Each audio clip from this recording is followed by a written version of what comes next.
سیدنا حنظلہ کاتب رضی اللہ عنہ کہتے ہیں ہم رسول اللہ صلی اللہ علیہ وسلم کے ساتھ تھے۔ آپ صلی اللہ علیہ وسلم نے جنت اور جہنم کے موضوع پر ہمیں خطاب کیا۔ یوں لگ رہا تھا کہ وہ ہماری آنکھوں کے سامنے ہے۔ پھر میں اٹھ کر اپنے اہل و عیال کے پاس چلا گیا اور اپنے بیوی بچوں کے ساتھ ہنستا کھیلتا رہا۔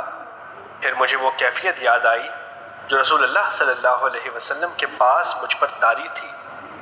بس میں نکل پڑا اور سیدنا ابو بکر رضی اللہ عنہ کو ملا اور کہا، اے ابو بکر، حنظلہ تو منافق ہو گیا ہے۔ انہوں نے کہا، وہ کیسے؟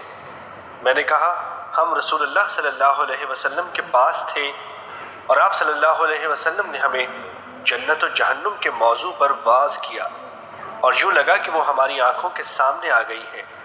لیکن جب میں اپنے اہل و عیال کے پاس گیا تو اس کیفیت کو بھول کر اپنے بیوی بچوں سے ہنسنے کھیلنے لگا۔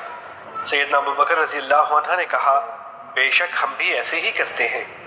یہ سن کر میں نبی کریم کے پاس چلا گیا اور یہ ساری باتیں آپ صلی اللہ علیہ وآلہ وسلم کو بتائیں۔ آپ صلی اللہ علیہ وسلم نے فرمایا، حنظلہ، اگر گھروں میں بھی تمہاری وہی کیفیت ہو جو میرے پاس ہوتی ہے تو بستروں اور راستوں پر فرشتے اپنے پروں سے تمہارے ساتھ مصافحہ کریں، لیکن حنظلہ کبھی اس طرح اور کبھی اس طرح۔